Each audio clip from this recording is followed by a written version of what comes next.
Hello, you are welcome to my YouTube channel Point to Pro. My name is Arnold, and this channel helps you to learn chess from beginner level to advanced level IM. Today we continue our series Basic Chess Concept, and the topic today we're focusing on is called forks. Forks. Let's dive in. The fork is a chess tactic in which one of your pieces simultaneously threatens two of your opponent pieces. The fork is a chess tactic in which one of your pieces simultaneously threatens two of your opponent pieces. Since you can't save both of them,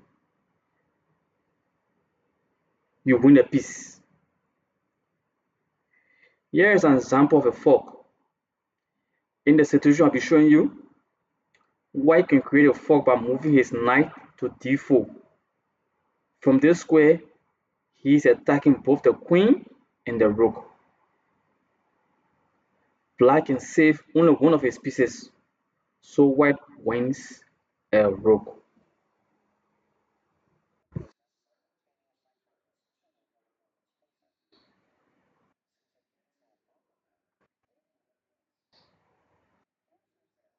So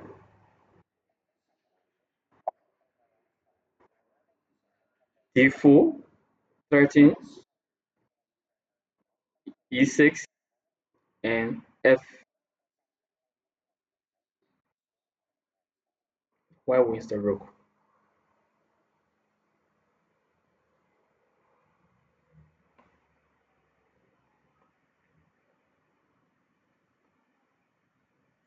So white capture rook on f3. Knights are very effective in creating forks because they are able to attack both pieces without putting themselves in jeopardy. In the following example, the white knight attacks 8 of black pieces, but none of them are attacking the knight.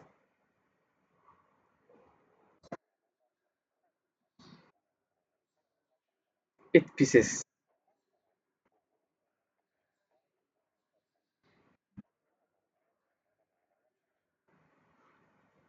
8 pieces on an attack from the knight. The queen moves this direction, so the queen is not attacking the knight. The rook vertical horizontally, so the rook is not attacking the knight.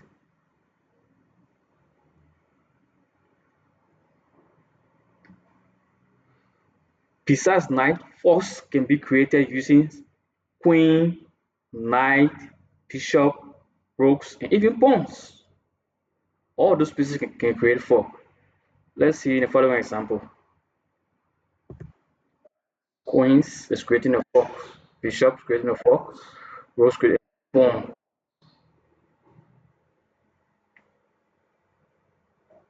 So the queen creating a fork,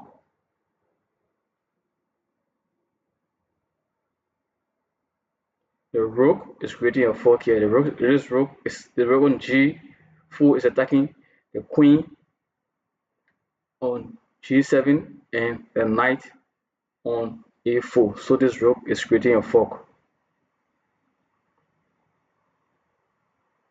The pawn is creating a fork. It's attacking the rook on d6 and the pawn on b6.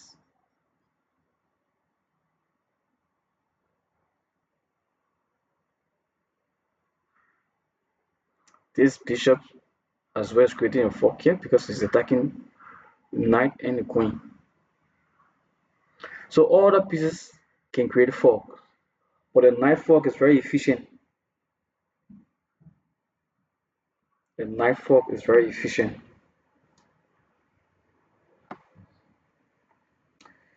In order to create an effective fork, you must take care that the pieces you are attacking are undefended. In order to create an effective fork, you must take care that the pieces you are attacking are undefended. In the following situation, the white queen is attacking black's knight and bishop.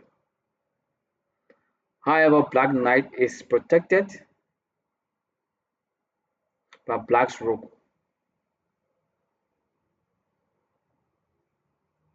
So if the queen takes the knight, the rook takes the queen.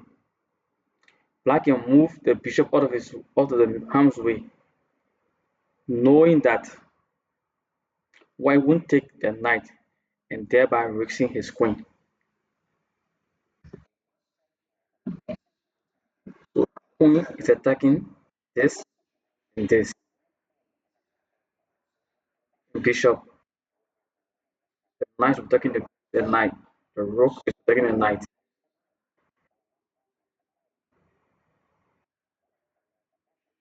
Yes. So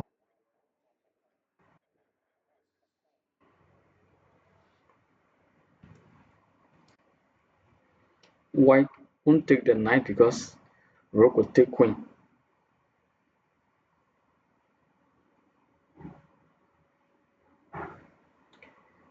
Here's another fork in the following diagram. In this situation, white is attacking black's bishop along with the f7 square. If black allows the white knight to move to f7, white will achieve what is called a smoother mate. The knight is attacking the king. None of black pieces can take it. The king has no way to escape if black makes a space to which the king can move, white can take the bishop. White is attacking the bishop, f7 square to checkmate. This is a smoother mate. Will checkmate.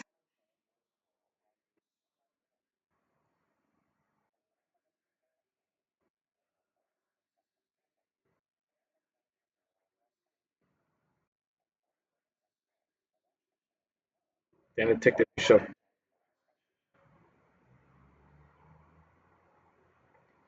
On the next setup, it will appear that white has many options for forking black pieces.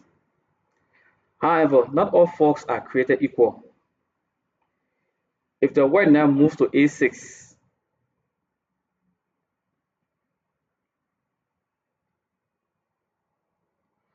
thus attacking the black king and the rook, black can take the knight with his pawn. If the knight moves to d7, attacking black's king and his knight, black can take the knight with his own knight. The only fork white can create in which he will gain material is by moving to d3. Now the knight is attacking both of black's rooks. Blacks will have to decide which one to save and which one to lose.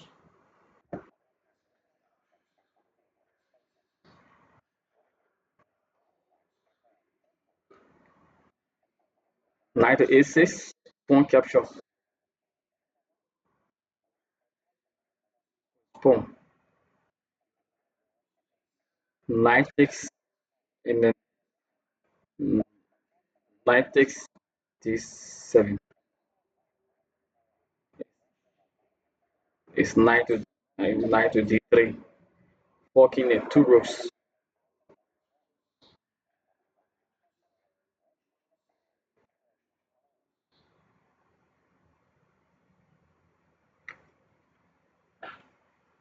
Forks is a very essential tactic in your chess repertoire. To cement the concept, we'll do more drills.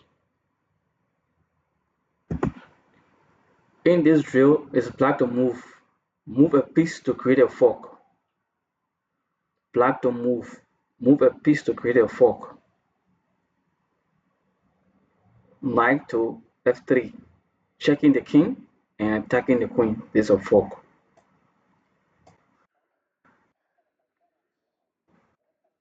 Knight to f3 check, king to g2, then knight take d2.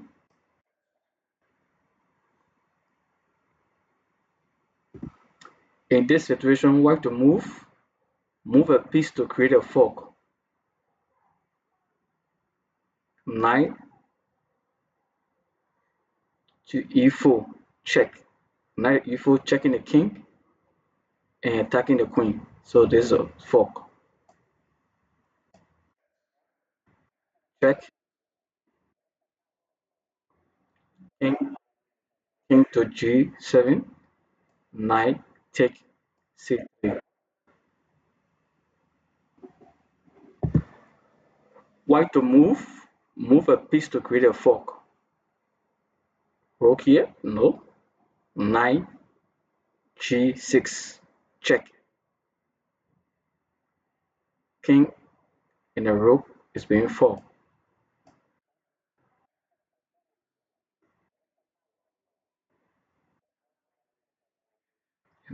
King to h7, knight takes f8. White to move a piece to create a fork. White to move a piece to create a fork. Knight to e7, check.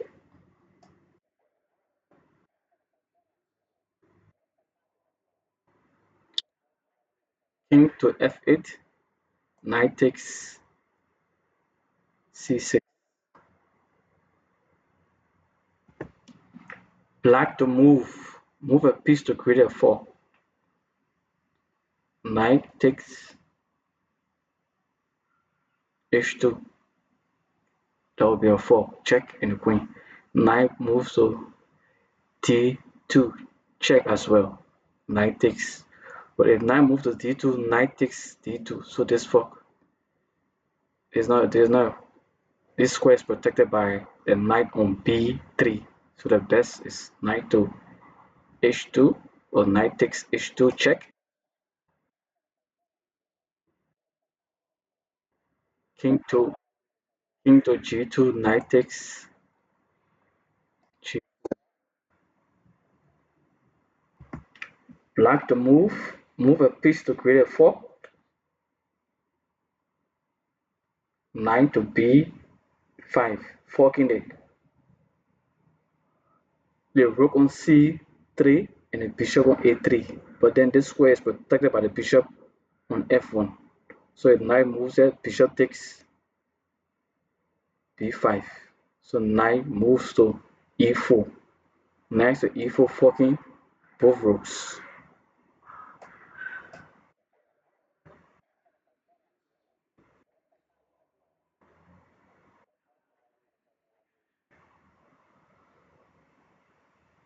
Now the opponent plays rook to c7.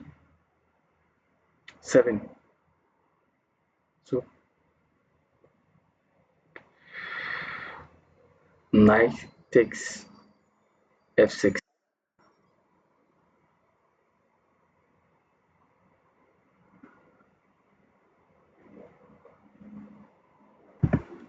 Black to move a piece to create a fork.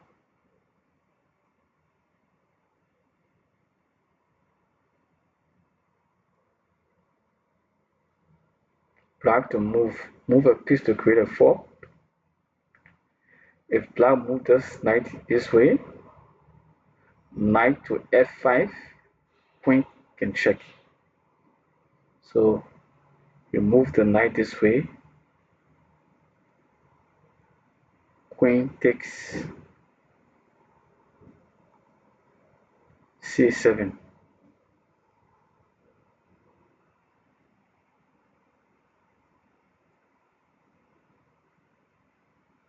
So the king looks like it can be mated. So knight moves to e4.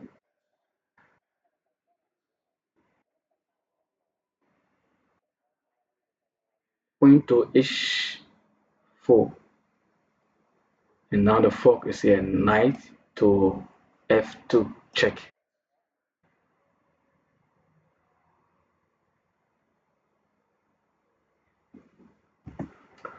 White to move a piece to create a fork.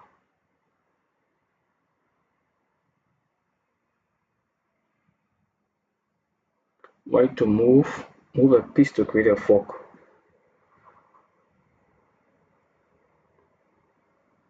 White move here, attacking queen. If queen moves away, queen cannot move here. So the fork is against the queen and the e7 square. And this square cannot be protected. So knight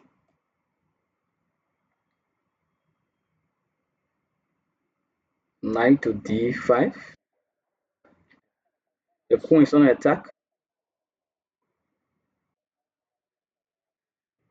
And now knight can check.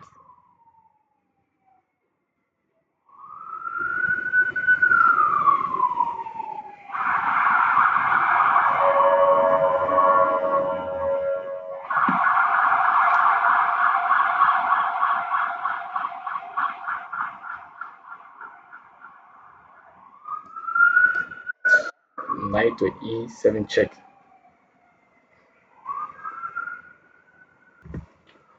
White to move a piece to create a fork.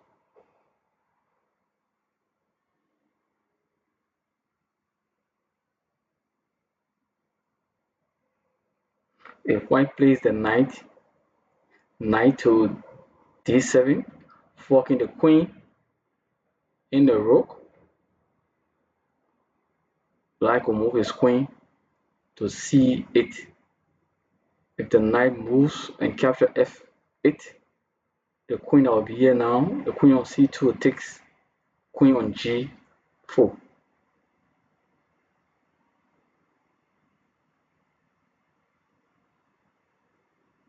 Hmm? That's the point there. So there's a fork, but then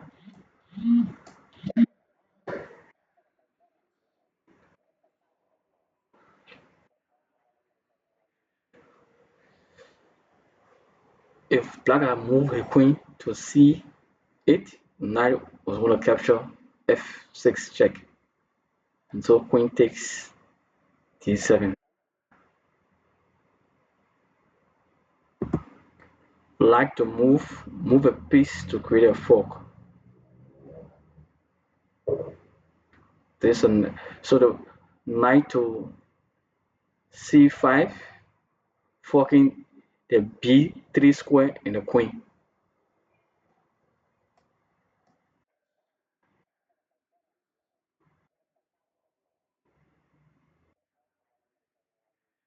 Queen moves to e2 and knight to b3. Checkmate.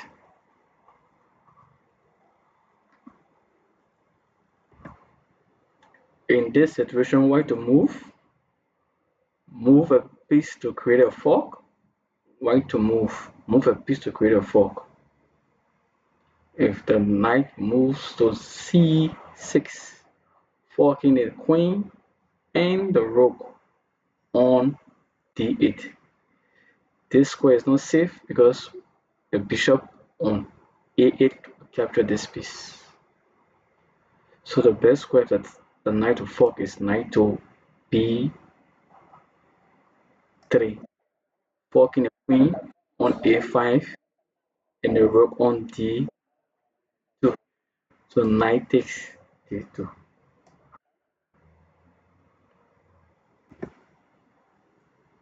Black to move a piece to create a fork.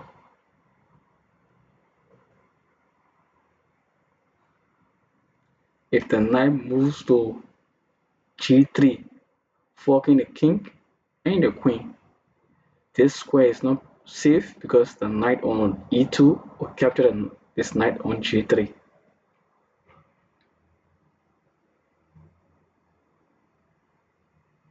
So knight moves to f2, check. The king moves. So in f2, the knight will be forking the king on h1 and the bishop on d3.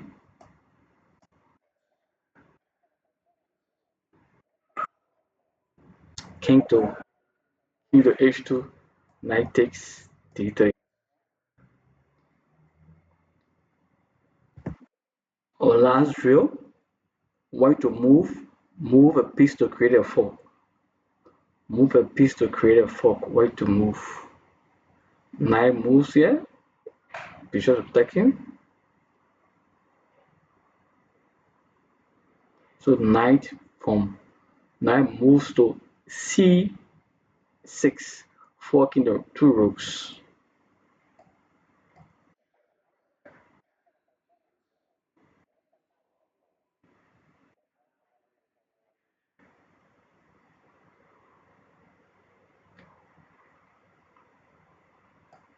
Knight takes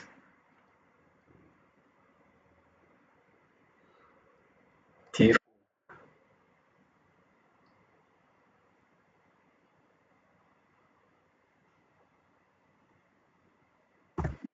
Thanks for joining me on this series on basic chess concept. We did forks today, and you'll notice that most of the forks drill concern the knights. Knights are very efficient in carrying out forks. And the other time we did pins, bishop too are efficient in pinning as well. So as you practice these concepts and add to your chess repertoire, you'll know when to use them. Like, subscribe, and share this video. Join me next time as we continue our videos on basic chess concept. See you. Bye.